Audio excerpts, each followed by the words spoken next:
Okay, ladies and gentlemen, we want to thank each and every one of you for showing up for the 2025 Breeders' Cup Seminar with your host, Ralph Siraco, Jonathan Hardoon, and Jon Lindo. We thank everybody for coming to the first day of the Breeders' Cup, the Future Stars. It was a great day for all of us. Hopefully it was a great day for you guys cashing tickets. Just a reminder, we will be having the viewing party up in the Grand Ballroom again tomorrow. The doors open at 9. We will have live tellers as well as betting kiosks. There are also food and drink specials. And I think I handed out the Lindo report to most of you, or if not all of you. If you didn't get one, you can grab me when I get off the stage here. But I think that's all I got. You didn't come here to see me speak, so I'll turn it over to Ralph Siraco. Thank you. Guy runs a great book here, man. Got to tell you. Okay, well, this is Jonathan, this is Jon, and I'm Ralph, and together we're going to try to get you some more winners. If you watched the race day show this morning, we want to thank Jon for a nice winner in the 6th race, $12 horse, in one of the toughest races of the day, I might add. In any case, we're going to go over all of the Breeders' Cup races, but I want to thank and welcome all of the people here that are live and all of the people that are on the internet watching us. You know, we're all streaming all over the world. Absolutely. Thanks for taking the time to join us tonight. Appreciate it. And we better come up with some winners, huh? You better. Okay. We're not here just for the drinks, you know. Before we get started, though, I do want to remind you all that the Grand Ballroom will be open tomorrow morning at 9 o'clock, and it has big, huge theater sites, TVs that you can watch, and betting windows, and all the stuff that makes it really happen. And it's going to open up at 9 o'clock, and of course the book here, I think, is going to open up much earlier than that down here as well. All right, let's get started. First of all, Jonathan, out of the 5 races for the 2-year-olds today, anything that impressed you? Well, Ted Nafi ran super as he was supposed to do, and it was really a pretty good day of racing, a little something for everybody. There was one horse that I thought was extremely hard to have, that 10 horse on the turf, but other than that, most of the results made sense.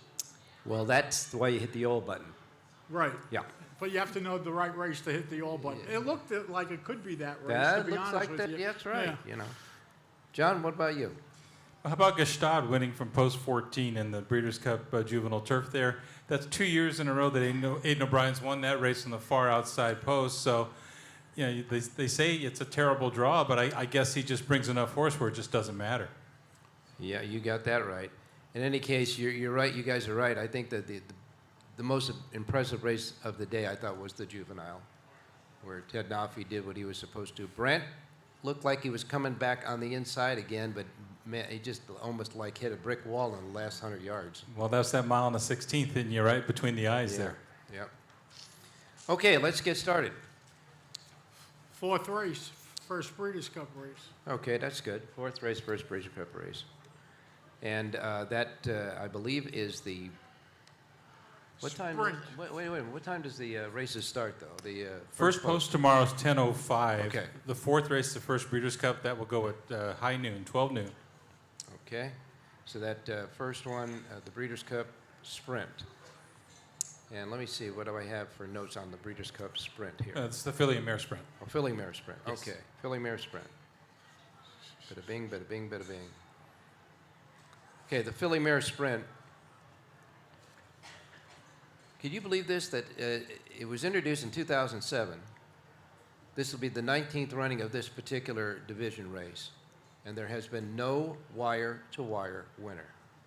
No wire-to-wire winner in this. So I researched little tidbits for you guys. So go ahead, Jonathan. Well, this is an interesting race. First of all, you have a late scratch in there of the 5-horse Fille Blanche, I guess is the way to, how would you pronounce Yeah, that, Fille Jon? Blanche. Uh-huh. Okay. I pronounced it the 5-horse. Yeah, that's Yeah. what I said, the Yeah. 5 Yeah, horses the 5 scratch. horse, yeah, Yeah. right, yeah. So the rest of them go, and this is one of the better betting races, I think, on the card. I like an 8-to-1 shot in here. I love the Baffert horse, but the 2, Splendora, 4-year-old filly, Flavian Pratt takes over for Juan Hernandez, who, by the way, got shut out again today. Yes, I know. So the pressure must really be mounting on him, looking for that first Breeders' Cup win. And unfortunately, it gets tougher as races keep going and you're not hitting one. Anyway, rider switch to Pratt. I like the fact that this horse is cutting back, and there's a ton of speed in this race. Sweet as Tech is going. You know, there's going to be plenty of speed, and I think she's going to work out a great trip. I like the price, 8-1, and I like Splendora the best. I would use exact is with the 6 Sweet as Tech, the 8 Hope Road, and the 9 Ricky. 2 is 6, 8, and 9. Good enough, John? You know, I'm on the same horse. I thought I might be a standalone here. I like Splendor in here. There's been 3 Breeders' Cups at Del Mar. The 3 winners of this races in years past were Soul of an Angel last year from dead last, Cece in 2021, she came from 4th, and Barra Gold in 2017, beat a filly of mine, she came from dead last as well. So you can win from off the pace, especially over this course, over this distance. Splendor is perfect at Del Mar, 3 for 3 over the course. I think she's a better 1-turn horse than she is a 2-turn horse. Like John said, there's speed to set her up. I think you just sit and wait and wait. She's training really, really well. And if we get anything near the 8-1, that's value there. So I like Splendora as well. Given how the race is going to play, I would use Tamara on the underneath number 4. Sweet Azteca is really fast. But there's also a gap in her works from September 21 to October 11th when she got sick. Mm-hmm. So she's playing a little bit of catch-up over a course that maybe doesn't work to her style.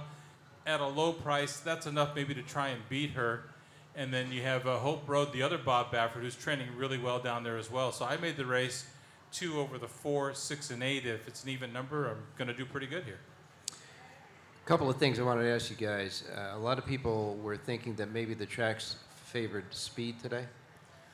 I wouldn't call it a speed bias, but you better be tactical. You don't want to try and make up 5 or 6 lengths in the lane. It's just not going to happen. So Okay. You want a horse that can be on top of the leaders by the time they turn for home. John? Yeah, I agree with John. You know, I thought it was really kind of even. You don't want to come from 30 lengths out of it, but you were able to win from off the pace. All right. Good enough. All right. By the way, the post time for that race, the first of the Breeders' Cup races tomorrow, not the first race post time, but it'll be noon, 12 noon there. The 5th race is the Breeders' Cup Turf Sprint. And approximate post time is going to be 12:41. I'm going to ask you guys because you guys checked on it, but there are no late scratches on this? There is one late scratch that Okay. came over today. Mm-hmm. Arizona Blaze will not run. So that is why Puro Magic scratched out of that sprint earlier today. She draws in. She'll be number 13 on the program. Yes. And then you can scratch the other also eligibles of 14, 15, and 16. All right. The 13 Pro Magic is now in. So we replace a horse that had 5-1 on the morning line to a 20-1 shot. Yes, and Yes. Arizona Blaze had a shot in here. It's a disappointment that she's not going to be able to go. Yeah. So I'm sorry, who was scratched? I missed it. Arizona Blaze. Okay, the Arizona. 3 is out. Number 3. Breeders' Cup Turf Sprint. European participation has been relatively light in this race. Last year, 3 shippers over, and one of them at 33-1 Stardust pulled the upset in this race. Yeah. There you go. There you go. John? Looking at the 3 winners of this race at Del Mar, again, 2024 was the European Star Lust. In 2021, it was Golden Pal for Wesley Ward. And in 2017, it was Stormy Liberal for Peter Miller. So we've had a local, an Eastern horse, and a European. So it doesn't look like it favors any one jurisdiction. I'm going to take a shot in here. We have AG Bullet, who was second in this race, and Motoris. So they were 2-3 last year in the race. Mm-hmm. They both love the course. They're obvious contenders. But I'm going to take a shot with a 3-year-old filly, She's So Spicy. Now, John Hardoon's going to give you a stat about horses coming out of Kentucky Downs. But I threw that out handicapping. You look at her turf sprints on the flat courses, she's really good. She showed she doesn't have to have the lead. She's going to be fit cutting back to 5 furlongs, which I think she's going to love after going 6.5 at Kentucky Downs. And if they want to make the lead, I think she's fast enough. If somebody wants to outrun her early, she can stalk. On numbers, she's a little bit light, but we haven't seen her best race. I'm hoping it's tomorrow. 6-1 is a little bit low, but I think she's going to drift out in the wagering. So I like She's So Spicy in here. The logical horses that made up the exact and try from last year, the California horses, AG Bullet and Motorius, obviously, I think they're going to be in the race again. To me, this is going to be a tough race for the Europeans to win. I didn't really like anybody from there except Arizona Blaze, who's out. Okay. Well, anyone interested in betting a Kentucky Downs horse that ran at Kentucky Downs in the last year, Yes. after going, I think, 0 for 6 maybe today, it was 0 for 125. 0 for 125 coming into today. It's not like 0 for 10, 0 for 12, 0 for 125, and now it's like 0 for 130. You want to bet him? Go ahead. You could bet him. I mean, it's just a tough stat to That beat. is More for me. That's the ultimate do factor. Yeah, it's overdue. Overdue times 10. To do is overdue. Yeah. I think Motorius is going to be tough in here. What Motorius has against him is that he's breaking from the rail, so he could get shuffled back, and he may have to work out a trip, and at 5 furlongs, not the easiest thing to do, but I think he's the best horse coming in.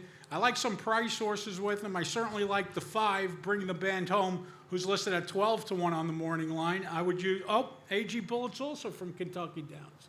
So that takes care of him, right? Well, to win, he could run second or I guess you third. could run second, right? Yeah, right. Okay.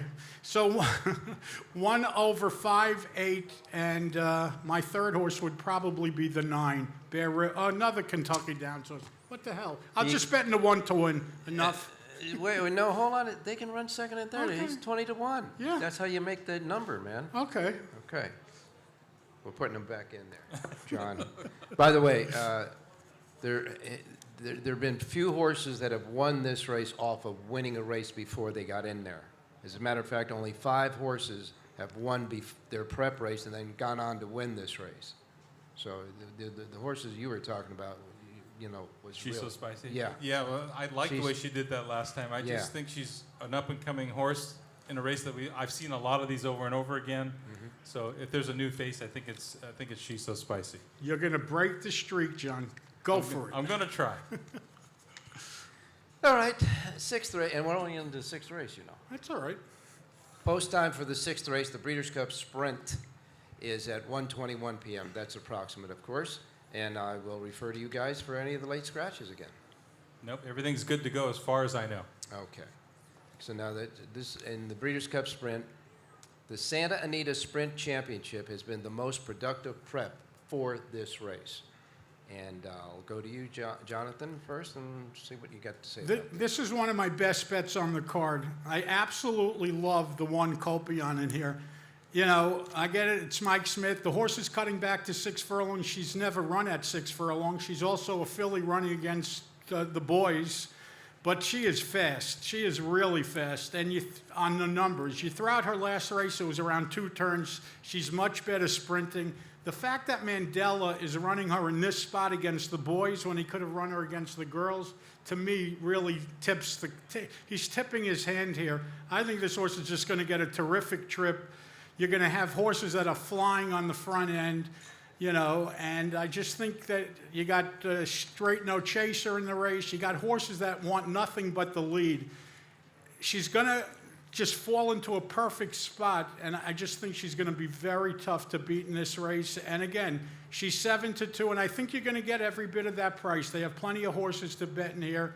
I like this Copion clearly the best. Exact is with the 6, Dr. Veckman, who's been inside in his last couple of races, the last 3 races, the rail, the 2-post, and the race before that was also the rail. He finally gets off the inside. I think he's going to run big. He's 15-1.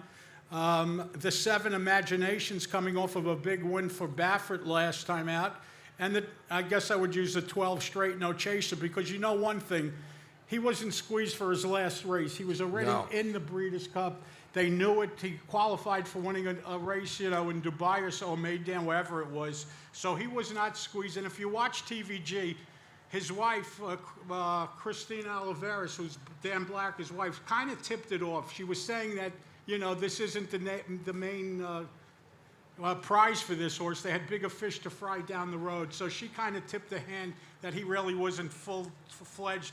But the problem with that horse is, if you like him, he's owned by My Racehorse, so that means like 2,000 people own a piece of this horse, and those 2,000 people have 10,000 other friends. So whatever the price is, they always get bet, and there's really never any value in using those horses. But I'm still going to use them. But again, Copian to me is a standout over the 6, 7, and 12. Well, there have been 11 winners that have gone wire to wire in this race, and 13 have come from well off the pace. So your horse is the well off the pace horse, so you got the stats working for you, that's for sure.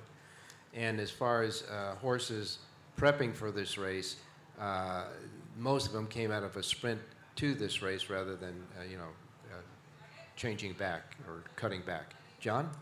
Well, just one other note on Copion, who John likes so much. Yeah. Mike Smith got aboard and got a chance to work her coming into this race, and she was pointing for the 7 furlong filly and mare sprint originally, and I think Richard Mandela said, put a little speed into her, and she ended up working 3 furlongs and 33 and 1. Hello. And you just don't see that, and the way she did it, it was awesome. So I think maybe that kind of tilted the side. Well, let's go in the sprint 6 furlongs, and she's very, very live in here. That said, I'm going to go with the horse that ran second in this race last year, and that's number 10, Ben Tornado. He ran super when he was run down late by Straight No Chaser last year. Was off all year, got a sprint race, prep race in at Churchill Downs, and he was really good again. He toyed with the field and did it the right way. I think he's coming into this race in really good form. He's tactical in that if they don't go, there's a lot of speed in here. If he breaks, he can make the lead. If they outrun him, that's fine too. He'll stalk. I just think this is a really good horse in a good spot over a track he likes. I don't like 5 to 2, but I think it'll hold at least that price, especially like John said with Straight No Chaser. I like Ben Tornado in here. If they run him down late, I think it's going to be that filly Copion. She's really good as well. So that's it's a fun race to watch. If you're trying to fill out exactas or tries, I would don't throw out Banishing. This is a horse coming out of a 1 1/8 race last time. Look at the sprint races. He won the toughest sprint of the year on Derby Day in that Churchill Downs Stakes. Or he ran in that race and he was lapped on the winners at the end. Horses like Mindframe and just Nisos was in there. It was a really good field. He's never run 6 furlongs before, but with the pace that they're going to have in this race, at 15 to 1, Tyler Gaffley on here, he's going to be passing a lot of horses. So I'll use him to fill out some of the bottom slots. But if Ben Tornado wins, I'm going to make money in this race somehow.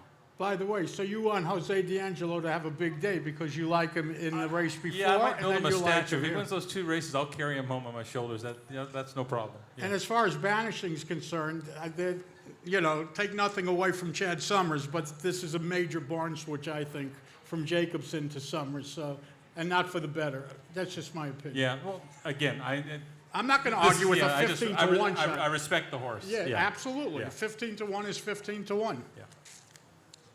You done? 'Cause Done. I want to make sure I don't get in the middle of a lot of this stuff anyhow.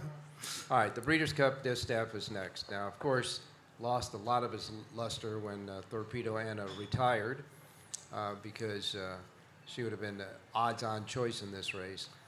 Yeah, but it's kind of like... off of her not her recent past performances, but off of her Yeah, reputation. but it kind of is like Sovereignty coming out. It makes it a better betting race, unless you wanted to bet against Torpedo Anna.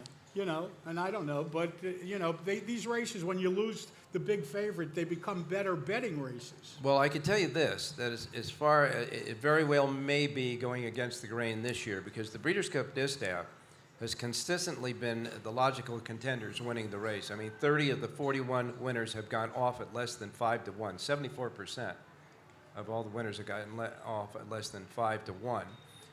But most of these distaffs, John, as you know, usually had an outstanding mare that was going in the race. So we will wait and see about that. This I believe is a good competitive race now, though. I agree. I mean, it's tricky. From a pace standpoint, you have horses like Jin, who's quick. Seismic Beauty, you look at her races when she doesn't make the lead, and they're not good. So she's got to make the lead. And the interesting horse that could really mess this race up is the Japanese horse, Alice Verite. She ran terrible here last year. But you watch the races from Japan, and she's opening up 6, 8, 10 lengths on fields. She's very, very fast. If she breaks, this race could really turn into some kind of strange, runoff kind of thing, and maybe the guy sitting last can win. So from a handicapping standpoint, I do like Seismic Beauty based on what she's done. I mean, she won the Hirsch at Del Mar, and she toyed with that field. And you look at her 2-turn races, she's just a better filly around 2 turns. But the key is, are they going to hook her and wear her out early? I don't know. I think she can outrun Jin Jin. I don't know what the Japanese horse is going to do. But the Seismic Beauty is definitely the one to beat for me. If they set it up, number 12, Darth Vader is the horse I think can pick them up.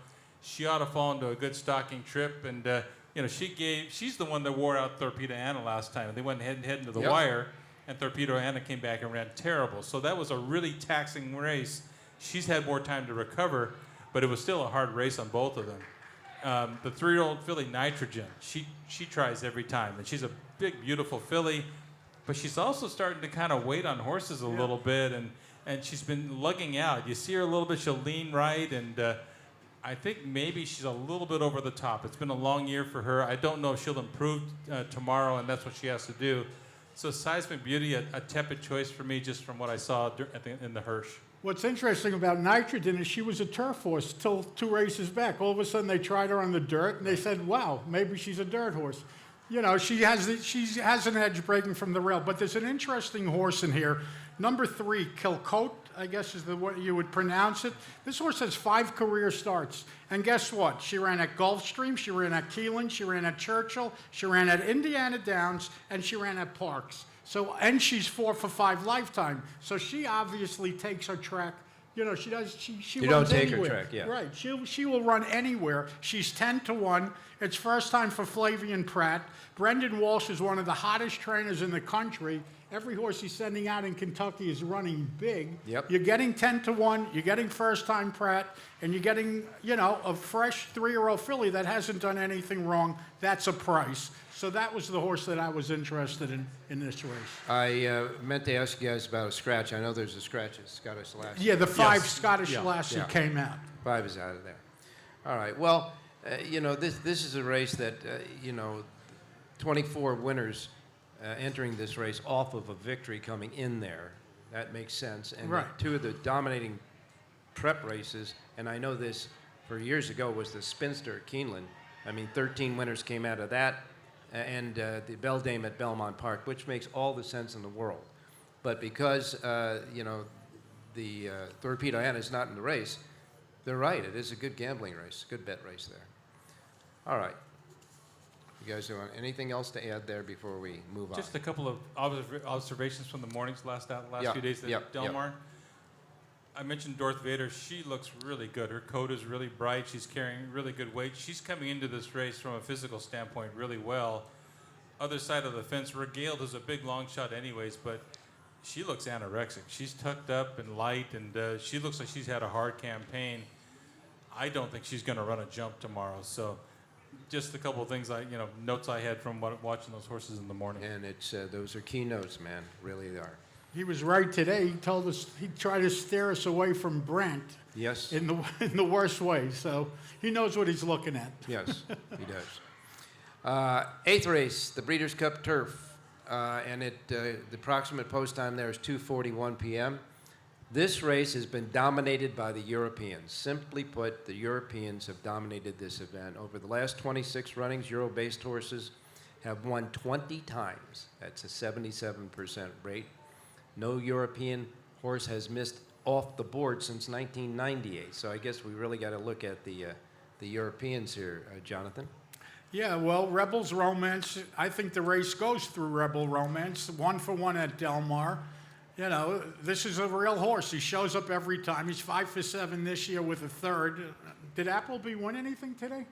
I don't think so. No, he can't be happy. I guess he'll make up for it tomorrow, and I guess with this horse. Rebel's Romance. Yeah, I think he's going to be tough. And Rebel's Romance, by the way, this will be a record tying there for winning this race 3 times, winning a Breeders' Cup race 3 times. Yeah. Yeah. Okay. Short and sweet, that's it, That's huh? it. That's it. No, Let's no, get to the point. No, wait a minute, no connectors there? Okay, exact is to the 2 Goliath, the 4 redistricting, and the 10 El Corridors, I guess, is the way you would pronounce it. Well, at 15 to 1, you can pronounce them anything, I guess. they One have with the 2, exact- 4, yeah, 10. Yeah, okay. In any case, by the way, 31 of the 40 turf winners in this have rallied from mid-pack or farther back, and that's the way this horse runs. So, we're in good shape there. What about Aidan O'Brien? He's won this thing, what, 7 times since 2020, Well, 2002? When the Euros win everything, it's going to be Appleby and O'Brien. O'Brien, right. Right. As far as this race goes, Ralph, they've run this race 3 times at Del Mar. Euros have won it all 3 times. Yep. In general, they just have better turf horses than the American horses, and I don't see anything that's going to change here. Rebels Romance is what, 20 for 29 lifetime, I think it is. Exactly. He's won 5 Grade 1s in 5 different countries. That's impossible. He won this race last year. He looks like he's in better form as a 7-year-old. He draws the rail where William Buick can pick out his trip. I just respect him so much, and I'm going to be rooting for him, so I might as well bet him. Exactly. So I like Rebels Romance there. The horse to beat is Minnie Hawk, who comes off a tough loss. Well, finally, somebody in the mentioned Arc de this horse. Triomphe. Yeah, she got nailed right on the money on a very soft course Yeah. at Longchamp. She handles firm ground. She's a big, strong, good-looking filly. She's a 3-year-old filly taking on older horses. They made her 8 to 5. Yeah, 8 to That's 5. unbelievable. That's low, but I think it's a 2-horse race. I really do. I think it's Rebels Romance and Minnie Hawk. Anybody for the tries and supers there. But these are 2 good horses, and they're honest, and I just think, one of those is going to win, and I wish I could give you something pricier, but I just think that's the race. Let me ask you guys this, 1.5 miles, who do you think is going to be the one that's going to be setting the tempo? Maybe redistricting? Yeah. I would think from post 4, he probably has to go. It's not going to be a fast pace. No. And if it's slow, Rebels Romance went wire to wire in his last start. So, again, William Buick can dictate what happens from the inside. If they all take a hold, he can go to the lead. If somebody wants it, he'll just tuck in and get what would probably be a pretty sweet trip. Yeah. That race he went wire to wire, though, that was a decimated race. It was Yes. an afternoon gallop, really. But he can do yeah. it. Oh, yes, he can. Yes. Yeah. That's for sure. Okay. So, we'll take the favorite in that. We'll take the 2 favorites in that race and cut down on the pick 5 that Right. way and buy You on cut your either ticket side. price. Yeah. Or you could single a 1 and then make it even cheaper. Yeah. But where are we going to hit the alls? Because the next race, unbelievable. The next race is the race that's supposed to be the big one of the day. The But big it one ain't of the year. Yeah, but it ain't the last one of the day, which is something that really irks me, and that's, of course, because of television. Football rules. Yeah, national television considerations, but it's the Breeders' Cup Classic. Post time's right around 3:25. I know they want to get out of there to get to the football game, but nevertheless, on NBC that is. The Breeders' Cup Classic has got all of the premier winners and all of the big players except for Sovereignty that has been running this year in both the older division and the 3-year-old division. We haven't seen a field this deep with this much talent in many, many years in the Breeders' Cup Classic. Simply put, case closed. And I got to believe that without Sovereignty in the race, every horse is going to be bet a little bit lower because he's not there taking the money, but there's still going to be good prices no matter what you do. Yeah, you're right. With Sovereignty out, the odds you see, everyone's going to be half of the price. The one is going to be 2 to 1 instead of 4 to 1. Sierra Leone is going to be 7 to 2 instead of 8 to 1. So yes, the odds will all be less, but it becomes a better betting race without Sovereignty in it, I think. I love Sierra Leone here. I was even thinking of betting Sierra Leone against Sovereignty, to be honest with you, at 8 to 1. First of all, this horse loves this track. The race he ran at Del Mar last year was by far the best figure he's ever run. You know, he's disappointed a lot of times, but he does love Del Mar, and I think he's going to get a great setup in here. I think he's going to be very, very tough to beat. You know, Nevada Beach is interesting. It's one of these Baffert horses that has gotten good at the right time. He ran super last time out at a big price. Mike Smith re-rides. Fierceness has a problem breaking from the rail because if you remember the Pacific Classic, he tried to jump over the rail. Well, he drew the rail again, you know, and he may be the favorite. I'm not sure. I think they'll probably make him the favorite off of the Pacific Classic win. But I like Mind Frame better than Fierceness as far as the Pletcher horses are concerned. But that's the way I see the race. You know, I'm interested to see how journalism's going to run. He didn't miss a dance. He ran at every race he was supposed to run this year, and he's run well. And he gets a rider switch to Jose Ortiz, and obviously he's going to be a lot shorter than the 10-1. But I think he may be tailing off finally. I like the 7 Sierra Leone. I would use, I guess, the 1, the 3, and the 8 underneath. Well, you know, you talk about Bob Baffert, and Bob Baffert has won this race 4 times. 4 times he's won this race. That's the most any trainer has won this race. Okay. 4 times.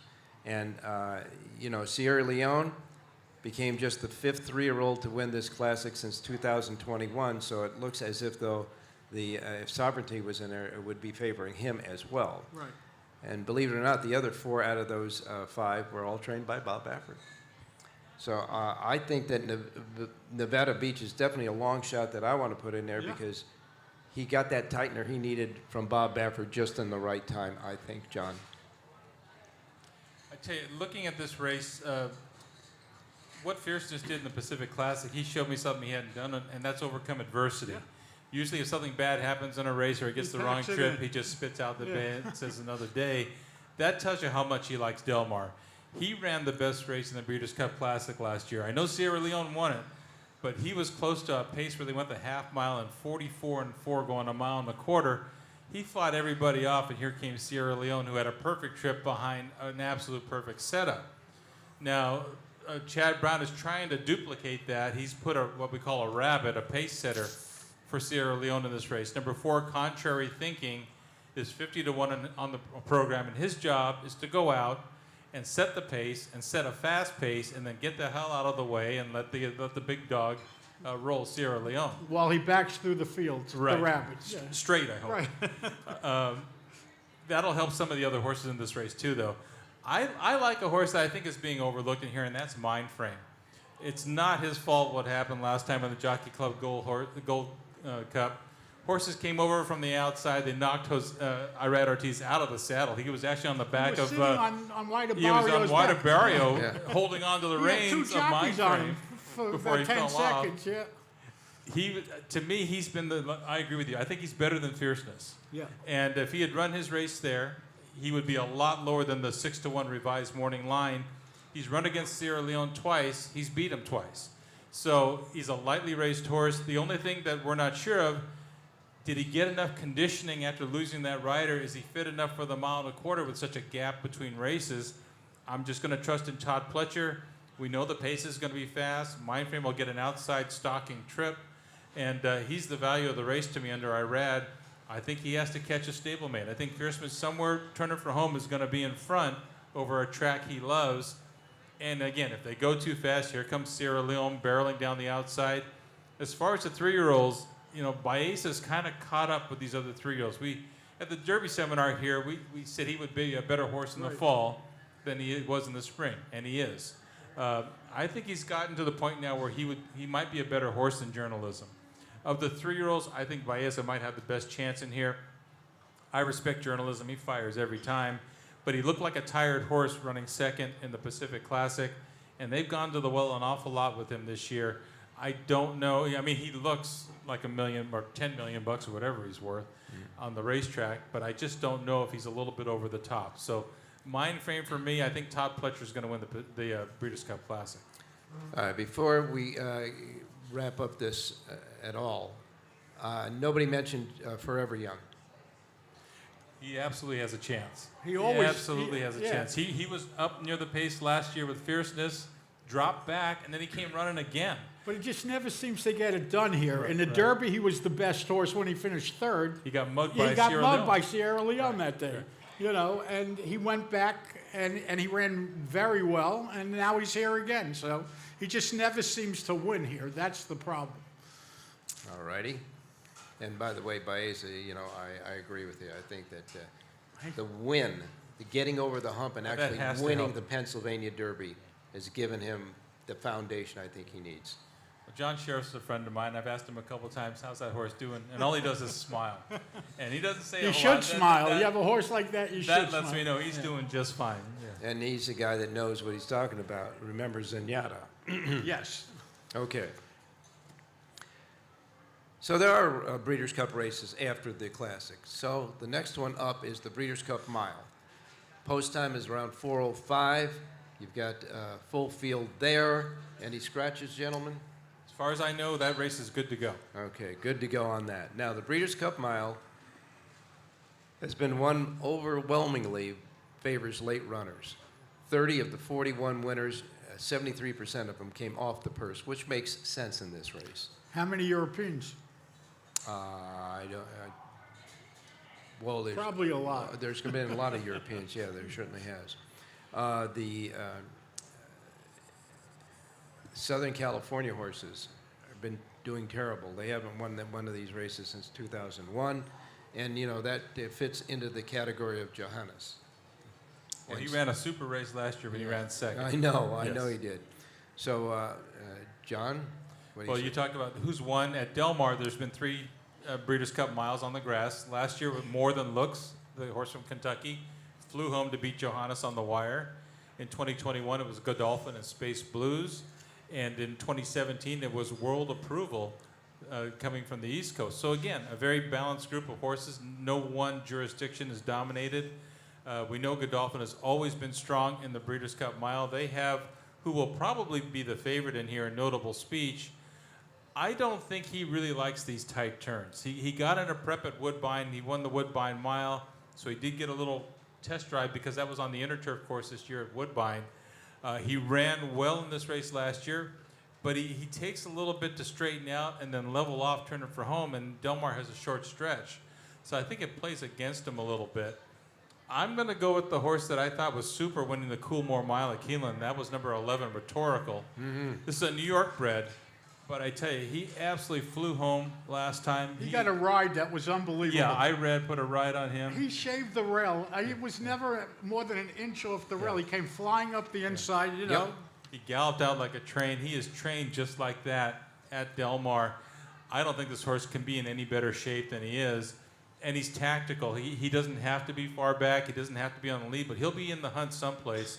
And he's got that turn of foot you want to see in a grass horse. So Rhetorical for me.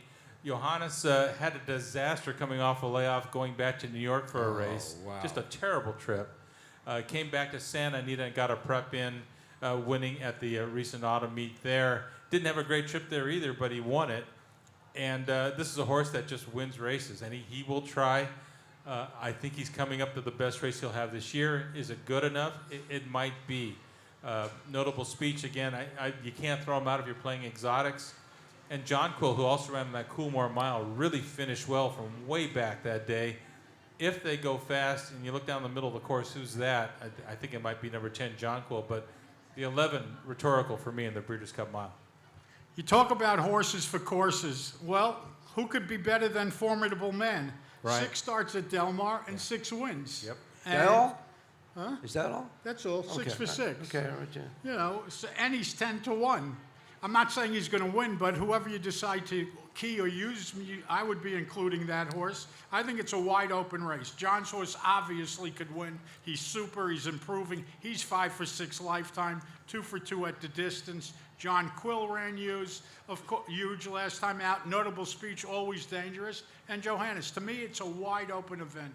It really is. Okay. You don't have to have an opinion in every race. Well, in my opinion, in this race is real simple. The winner's going to get the trip. Yes. We don't know which one is good, but this is a race that you got to trip out on, that's for sure. Okay, next comes the Breeders' Cup Dirt Mile.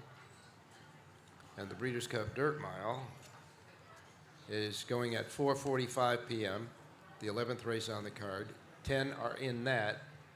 And the winner from last year is in it, Full Serrano, who went wire to wire. The last 12 winners all finished first or second in their final preps, and speed has held strong in this race. And you got kind of an interesting, eclectic type of field in this race because you got Nysos, in it. You've got White Barrio that won the Breeders' Cup Classic a couple of years ago. You got the Derby winner from a couple of years ago, Mystic Dan. You've got the winner of the Breeders' Cup Juvenile when he was a 2-year-old, Citizen Bull. And like I said, the winner last year, Full Serrano. This is going to be a really interesting 1-mile event on the main track. And Jonathan, I'll go to you first. I like a horse here. I like the 10-horse, White Barrio. Well, first of all, you could certainly draw a line through his last race. That was when the other rider was sitting on his The back. Ortiz brothers were on his back. Right. Yeah. They had the old tag team. Listen, it's hard to win from the 10-post going a mile at this track, but this horse has a lot of fast figures to go back to. He's been disappointing as of late, but I think he's going to actually turn it around. I think you can get a generous price. He is listed at 8-1, and he is my top selection. I would use exactas with the 2 goal-oriented, the 3 Nisos, and the 6 Full Serrano. 10 with the 2, 3, and 6. All right, Jonathan. See how easy that is when you do? Okay. John? Well, first of all, Full Serrano's a friend of mine after last year. Yeah. You're darn right he is. He's a friend of was- mine, too. That yes. was nice to end the day that way, Oh. and the weekend. It was terrific way to end last year's Breeders' Cup. Yeah. And he ran second in the Goodwood prepping for this race, but I guarantee you he likes the Del Mar main track a lot more than he likes Santa Anita. I didn't think he cared for that main track at all. Coming out of the 1 1/8, he's going to be dead fit for this. John Sadler has him right where he wants him, and John Sadler's horses were running through the Today. bridle today. They all ran. So the barn is on fire, and they've got a horse, the defending champion. He's going to run his race. Can he beat Nisos is the question to me. Nisos, first of all, has to make the starting gate. He was a vet scratch in the Santa Anita Derby last year. He was scratched as being having a sore foot from the Pacific Classic. Always something. There's always something. The vets are watching this horse constantly. If he gets to the starting gate, his last 3 or 4 works have just been fantastic.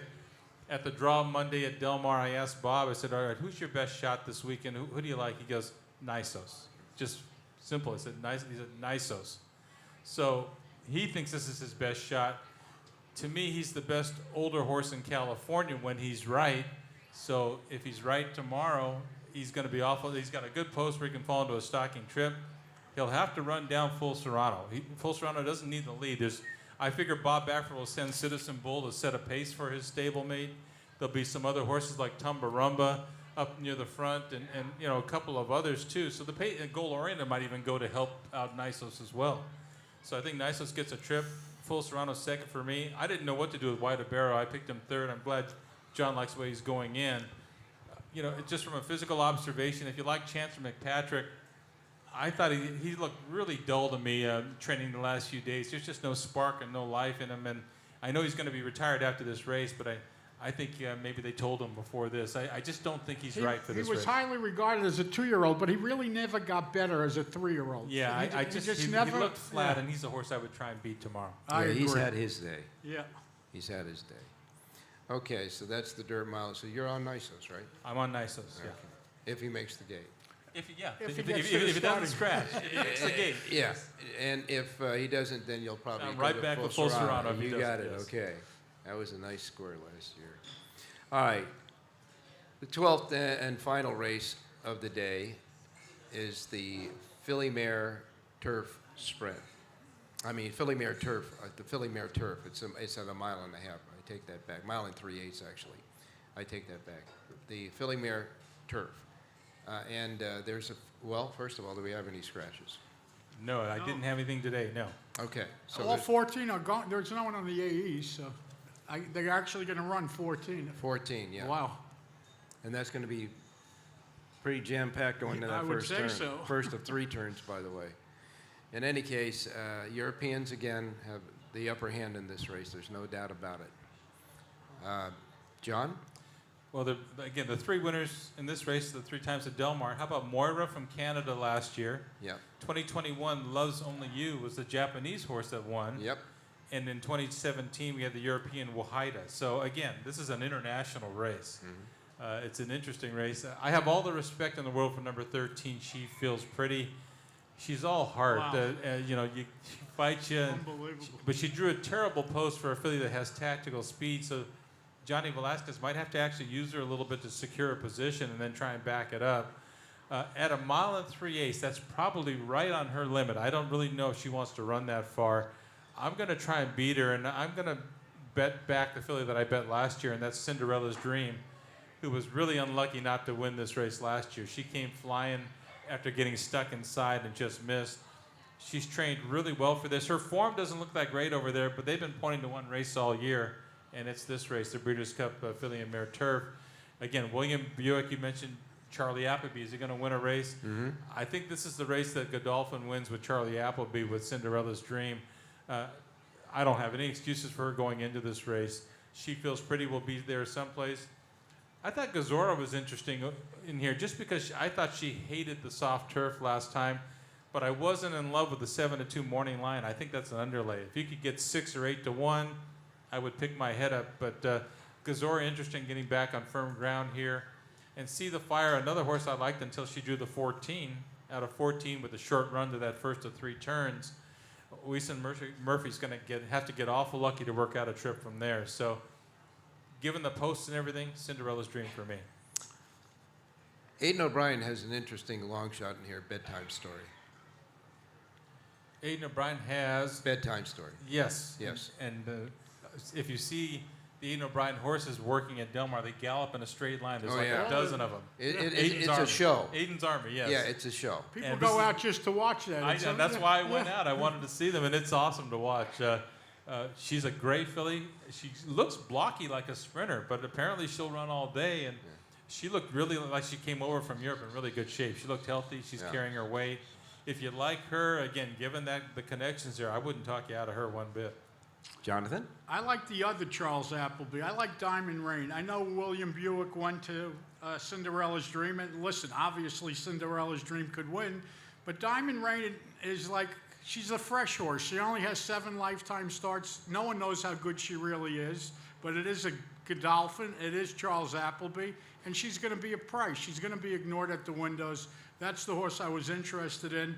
The 2-horse, Kentucky Downs. This is Brad Cox. Believe it or not, 2 starters in the Breeders' Cup. That's like unheard of for Cox. Yeah. This horse is And training none on well. dirt. Yeah, none on dirt. That's like, what price could you get on that? I mean, that's like unheard of. Anyway, the 30-1, I would throw her in somewhere. Obviously, Cinderella's Dream. And like you said, She Feels Pretty just never runs a bad race. But I was leaning towards Diamond Rain. No strong conviction. It's one of these European races where probably a European is going to win. Yeah.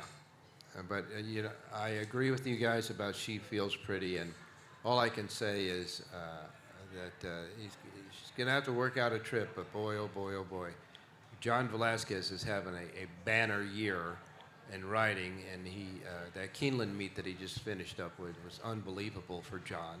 And, maybe he can get in the zone and do something with her, but boy, if she gets a trip, she's a fighter to the end. Yeah. Running up to her is one thing, but running past her is a whole different story. Yeah. Okay, well, those are the races left for tomorrow after today's Breeders' Cup races. And I think right now what we should do is open it up if there's any questions out there for these guys.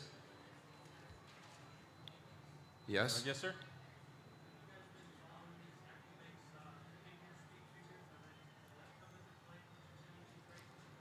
The question is, do we follow the Equibase speed figures? Is this something that comes into play? John, you're a sheet guy. No, I use the Raggers and Sheets. I've used them for 40 years. I work for the company, and to me, those are the real figures. Take nothing away from Equibase, but that's just my opinion. I think the early pace figures in Equibase are very good. They help identify who might be the speed of the speed. But I've been a daily racing form guy since I was a little guy. And since you were a puppy. Yeah, I worked for them for 11 years. I know these guys, and they do the work. So, and I'm comfortable with it. So I use that all the time. I use Formulator, which is the online version where I can pull up replays and look up the pedigrees all at once. And when you're looking at a lot of races a day, it saves a lot of time. Yes, sir?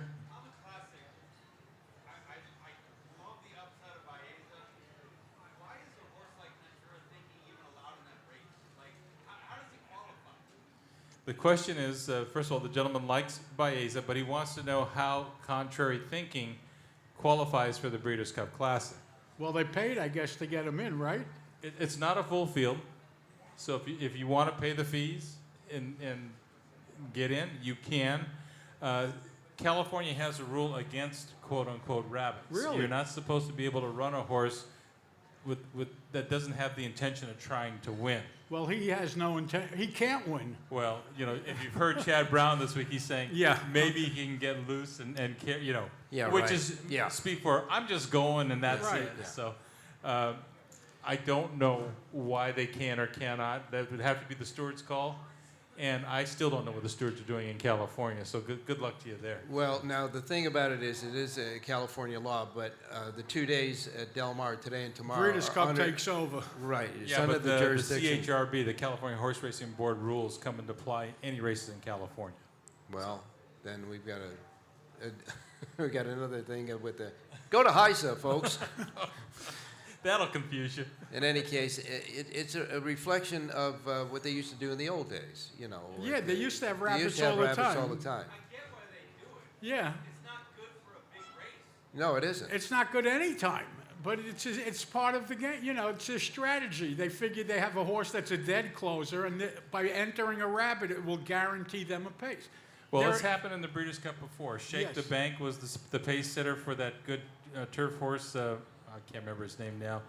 And then we had even Frankel in Europe Yeah. had Bullet Train. His brother would Yeah. set the pace for him. So it's not uncommon. It's just rare in the U.S. Yeah, it's not a.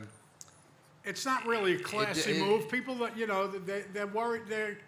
It's like just gives like a bad taste. I can't explain it. It's an old-fashioned strategy Yeah, that's, but- that's not used that much anymore.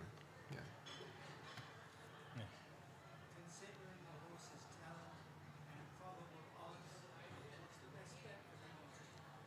I didn't hear. He's considering the probable odds. What do you think the best bet? And by bet, I mean best gamble. Best gamble for you tomorrow. I like Copian, I like Sierra Leone, and Splendora. Those are the three horses that I will be concentrating on. I like Rhetorical in the Breeders' Cup Mile. He's the 11 horse in race 10. And I'm going to take a shot because I think the number is going to be right on number 10. She is so spicy in the Breeders' Cup Turf Sprint. That's the 10 horse in the 5th race. A Siraco play. She's so spicy, and is that the Copian race? No, that's No. That's the other D'Angelo horse. Question. Oh. Yeah.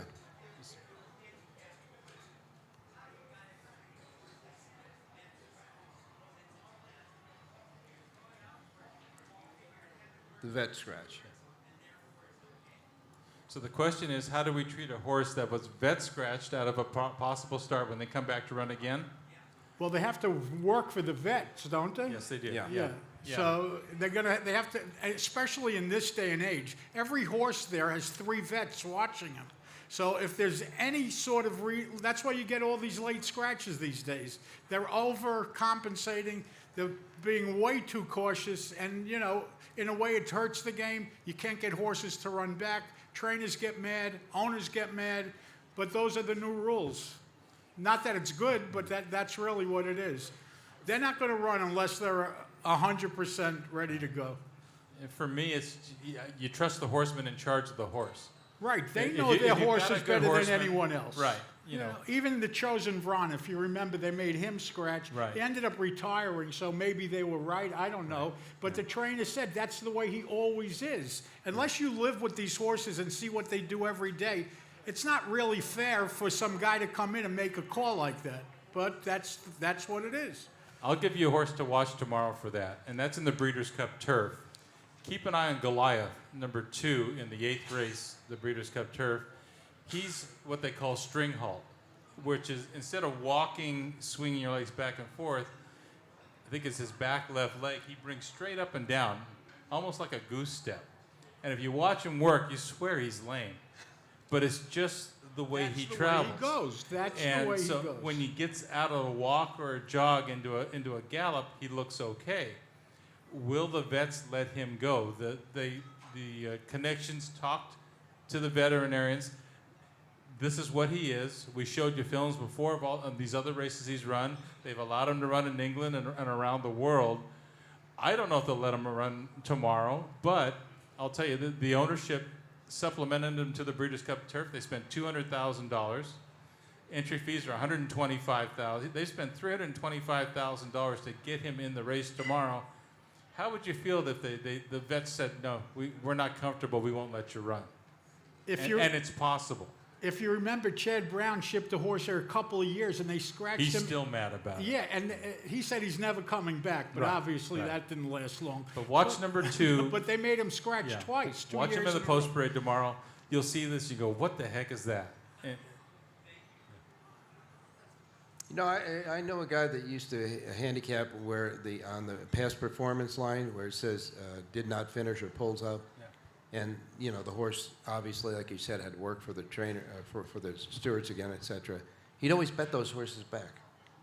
well, as an owner, if I had a bad running line on my horse, I'd just tell my trainer, let's drop and get the money. Yeah. Why not? If I've got one that's okay. Whatever the conditions were, he'd always, we looked at it and he says, I'm betting that horse back.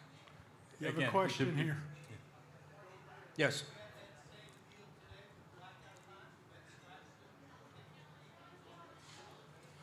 He was I don't know when they scratched him. It was before the horses were on the track, right? But we're talking about blackout time in the Breeders' Cup Juvenile today. And they weren't yet on the racetrack. Right. There was a horse that had a problem in the receiving bar. Yeah, a horse flipped in the receive. Was that the Dan Blacko horse? He flipped in the. Yeah, someone tweeted out that he flipped in the receiving bar. Yeah. So you'll see the vets watching the horses in the warm up, and if you see them go to the gate a little bit early, go behind the gate. A lot of times the vet will say, jog this horse up and back for me, let me see. So, as an owner, I'm watching those all the time, watching where the vets are looking, who they're looking at, and they'll call the guy over, bring that horse over, we want to see him. It's just how the game is now, especially in California. The protocols are so high. As an owner, it's annoying as hell. So. Yeah. Okay. Alrighty. There we go.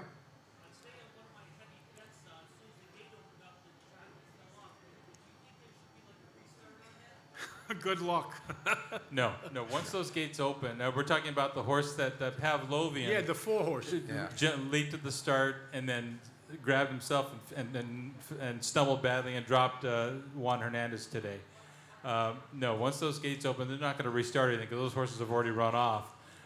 What they will look at those things, if the handler has a hold of the bridle or anything, holding the horse. when the gates open and the horse isn't allowed a fair start, they'll declare him a non-starter. Yeah. Right. That wasn't the case here. He just jumped, so that's why there was no refund. Okay. Any more out there? No more? Okay, we said, I got one more thing to say. There were 2 instances today at the racetrack that left a bad taste in a lot of gamblers' mouths, and I'm talking about the CAWs. And I'd be happy to have not a conversation, but a comment from either one of you guys on that. It's horrible. It's absolutely horrible. It's destroying the game. They're being short-sighted. They think by increasing their handle short-term is going to help, but all it's doing in the long run is chasing people away. I know a lot of people that unfortunately have given up. They're just tired of betting horses 8-1, and instead of getting $18, they're getting $7. Well, it happened today in 2 races back-to-back early. A horse went from 5-1, I believe, to what did he go to? In the second race today, conducted was 7-2 in the gate. Going into the gate, Yeah. won the And race 8 to and was 5. 8-5. Ended up being 8-5, and then I forget who the other one was, but it was back to the good news is there's a little good news that a lot of people are now paying attention. You get a guy like Dave Portnoy from Barstool. He's got 4 million followers. Well, he's now hip to it. He's quit playing, and a lot of people are now waking up. But the racetrack today, Del Mar, they just stuck it in your face. I mean, they saw what was happening, and they don't do anything about it. And people really are getting annoyed, and rightfully so. Yeah. John, tell them what CAW is. right, for those of you who are new to the CAW is what we call computer-assisted wagering. There are groups of high-end players that are grouped together in these different type of groups. One of them is called Elite, which is owned by the Strana Group, which owns Santa Anita in conjunction with Naira. There's a group called Velocity, which plays, and they're owned by Churchill Downs. And what their job is to bet enough money. They get rebates based on the amount of money they bet, and they bet millions of dollars. They don't care if they break out even, because if they're getting 9 or 10% and you're betting millions of dollars, well, do the math. Right. But the advantage they have over you and I in the pools is that they have algorithms and computers that they're allowed access to the pools at the racetrack. And those computers will search for the gaps. You know, they'll have their numbers. This horse should be 6-1. And the exacta should pay $50. Well, they'll search, and if a horse that they think is 6-1 is 12-1, they'll lay enough money in right before the gates open to drop that horse to where they think it should be, and they'll lay enough money in that exacta combination that they like to lower it to what they think it should be. So that's what computer-assisted wagering is. It's bad for the game. It's an uneven playing field. And it's something you need to watch. And we talk about wagers which are player-friendly on Race Day Las Vegas. Yep. Del Mar has a late pick 3, which is a $3 minimum, but it's 15%, and it's a retail wager, means they're not allowed to play. Del Mar this summer stopped the CAW groups from wagering on win bets at 2 minutes to post after the first 2 weeks were a disaster. Mm-hmm. Unfortunately, the Breeders' Cup has decided to let them play in all wagers at the Breeders' Cup. So you're going to see some movement. And there's also a big Breeders' Cup betting challenge this weekend at Del Mar, where 155 players are going to bet probably 25% of the pool. They're playing for a lot of money there. Right. They're going to lay these large bets in. So you're going to see some odds change that'll make you shake your head a little bit. But the problem is, even if they're cutting off the win pool with 2 minutes to post, they're still leaving exacta pools open, pick 4 pools open, pick 5 pools open. So all they're doing is preventing people that are paying attention to the win pool, so you don't see it. But they're doing it anyway in exactas and tries and everywhere else. So it's really fake, okay? They're showing you the win pools, but today there was an exacta that ended up, the Ted Noffi exacta was paying $51 because I was charting it. It ended up paying $18. So with 2 minutes to post, it was $51 and it went to $18. That's crazy. Aren't you glad I asked the question? Thank you, Ralph. You feel better? Yeah, no, It's like therapy. I feel like I need a drink.